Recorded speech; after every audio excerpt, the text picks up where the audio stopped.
ედუარდ შევარდნაძე საბჭოთა კავშირის ბოლო საგარეო საქმეთა მინისტრი იყო. ის დაენიშნა ამ პოსტზე 1985 წელს, მაგრამ 5 წლის შემდეგ შევარდნაძე გადადგა. 1991 წლის ნოემბერში მიხეილ გორბაჩოვის თხოვნით მან კვლავ დაიკავა საგარეო უწყების ხელმძღვანელის პოსტი. მაგრამ საბჭოთა კავშირის დასვლის შემდეგ ეს პოსტი გაუქმდა. რამოდენიმე კვირის შემდეგ შევარდნაძე დაბრუნდა საქართველოში და სამხედრო გადატრიალების შედეგად შეცვალა პრეზიდენტის ზვიად გამსახურდია.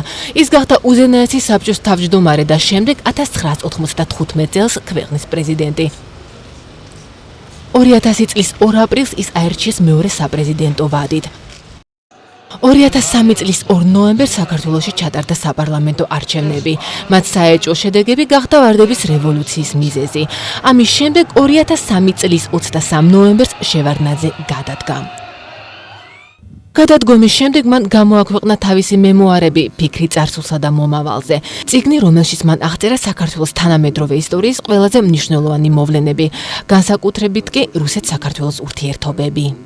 დღეს ყველაზე აქტუალური საკითხი საქართველოში და ალბათ არა მარტო საქართველოში არის თუ ვინ დაიწყო სამხრეთ ოსეთში ომი.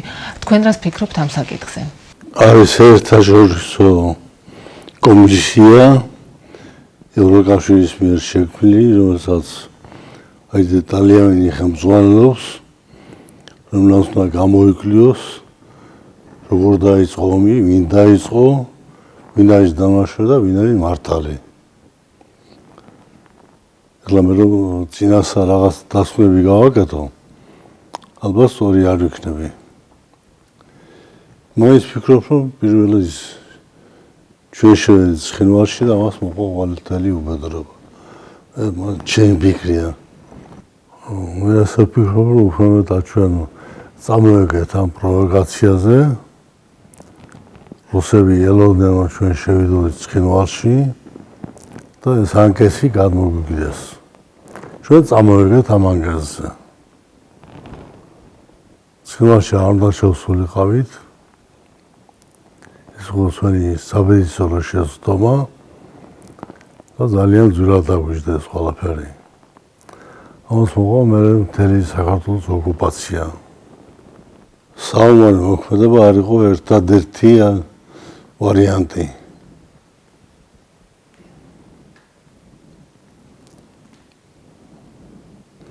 საომარი მოქმედება იყო ყველაზე უკიდურესი გამოსავალი შექმნილი მდგომარეობიდან, მაგრამ გამოსავალით არ აღმოჩნდა.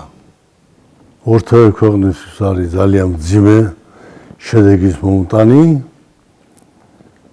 მაგრამ ამ ეტაპზე უფრო ისე ჩანს, რომ საქართველოსთვის ეს იყო ძალიან მძიმე შედეგიანი, მაგრამ საბოლოო ჯამში რუსეთი მაინც წააგებს. ესე იგი, რუსეთმა შექმნა პრეცედენტი, პატარა ჯუბა ქვეყანას მიეჯოს დამოუკიდებელ სახელმწიფოს წოდება. მაგრამ როდესაც რუსეთმა აღიარა სამხრეთ ოსეთი და აფხაზეთი, მათ გამოიყენეს კოსოვოს პრეცედენტი, რომელიც ამერიკის შეერთებულ შტატებმა და ევროპამ შექმნა კავკასიის ომამდე რამოდენიმე თვით ადრე. სწორედ აქ არის წინააღმდეგობა რუსეთის მოქმედებაში. კოსოვოს არ ცნობს და ცნობს აფხაზეთს ან სამხრეთ ოსეთს. კოსოვოს მიმართ რუსეთის მოქმედება იყო გამართლებული და რაც შეეხება აფხაზეთსა სამხრეთ ოსეთს, ამ შემთხვევაში იყო ძალიან მცდარი. თქვენ თქვით, რომ ევროპამ და ამერიკამ საქართველოს ხარი დაუჭირა, მაგრამ დამეთანხმეთ, რომ ეს მხარდაჭერა გამოიხატა მხოლოდ რეზოლუციების მიღებაში და საბოლოოდ რუსეთის წინააღმდეგ არავინ არანაირი სანქცია არ მიიღო. სათესი არ არის, თქვენ წარმოვიდგინეთ, რომ რუსა მოხდა საქართველოს ოკუპაცია რუსეთის შეერთებული ძალების მიერ. საქართველო ყოფილიყო მარტო. ევროპა, ამერიკის შეერთებული შტატები და ლამის ნახევარი მსოფლიო დაუდგა საქართველოს გვერდით და მასთან ერთად იცავდა საქართველოს ინტერესებს. როდესაც შევლაპარაკობთ ქართულ-რუსულ ურთიერთობაზე, თქვენ როგორ ფიქრობთ, სად დაუშვა საქართველოს ხელისუფლებამ შეცდომები და სად დაუშვა რუსეთმა შეცდომები საქართველოს მიმართ და საერთოდ რატომ მივიდა სიტუაცია იმ დონემდე, რომ ჩვენმა ქვეყნებმა გაწყვიტეს დიპლომატიური ურთიერთობები? ყველა შემთხვევაში მიუხედავად იმისა, რომ რუსეთმა მოახდინა ქვეყნის ოკუპაცია, შემდეგ საერთაშორისო დაწოლის შედეგად გაათავისუფლა ეს ტერიტორიები, ჩემთვის რო ეკითხა მაგალითად ვინმეს, რუსეთთან დიპლომატიურ ურთიერთობას არ გავწყვეტდი. და იმ ძაბს არ გავწყვეტდი, რომელიც ასე თუ ისე გაკავშირებს ამ დიდ ქვეყანასთან. დიდი მეზობელია. ახლა ამაზე გვიანია ლაპარაკი. პატარა ქვეყნის ბედი ასეთია. შენ უნდა შეძლო ყველა შენ მეზობელთან ურთიერთობა ააწყო. ჩვენი ბედის ეგეთია. ჩვენი მოვალეობა, ვალდებულება ის არის, რომ ვითამაშოთ ამერიკელებთან, დამას ჩვენ ვახერხებდით და არ გადავინტეროთ რუსეთი. თქვენ ადვილად პოულობდით კომპრომისს ვლადიმირ პუტინთან. როცა ამერიკელებმა გადაწყვიტეს, რომ შეექმნა საქართველოში შეერაგებული ძალები, პირველი ჩავედი მაშინ ალმატაში იყო SNG-ს დათბირი და პუტინს უთხარი, რომ ასე მდგომარეობა.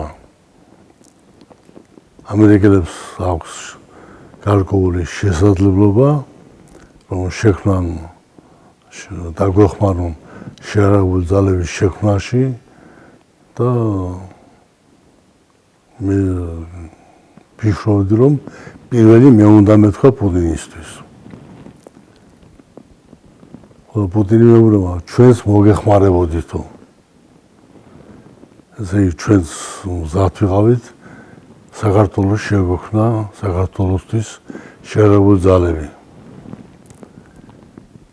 ჩემი პასუხი რა იყო, რომ თქვენ იმდენი ფული არ გაქვთ, ამერიკა ფულში ირჩობა და მაგრამ ერთ თუ გინდა ხელწერილი დაგიდებთ, რომ არასდროს საქართველოს ტერიტორიაზე ამერიკული ბაზები არ იქნება. ეს არის რუსეთის საწინააღმდეგო აქცია. ეს ხო ჩემი პასუხი. მე პრესკონფერენცია რო გაიმართა ამ სტომის დამთავრების შემდეგ პუტინმა პრესას გაუკეთა ინფორმაცია, როგორ დამთავრდა ეს სტომა და ერთი ქართველი გოგო გამოვარდა და ეუბნება, რომ господин Путин, как оцениваете решение Грузии, что Соединенные Штаты Америки создают вооруженные силы Грузинской Республики? და მაშინ პუტინმა უპასუხა, რომ საქართველო არის დამოუკიდებელი რესპუბლიკა და თვითონ განსაზღვრავს, ვინ იყოს მისი მოკავშირე და მისი დახმარებით შეიქმნა შეერაგებული ძალები. ეს ხო ის პასუხი. და ეს ხო იმის შედეგი, რომ მე ადრე გავაფრთხილე, ადრე იცოდა რაშიც იყო საქმე და გითხრა, რომ პუტინთან მქონდა ახლო ურთიერთობა, ამის მეგობრული და მე არ ვიტყოდი ძმაკაცური, მაგრამ ახლო ურთიერთობა მქონდა. ძალიან დიდი მადლობა ინტერვიუსთვის და წარმატებებს გისურვებთ. კარგი გზადებოდე.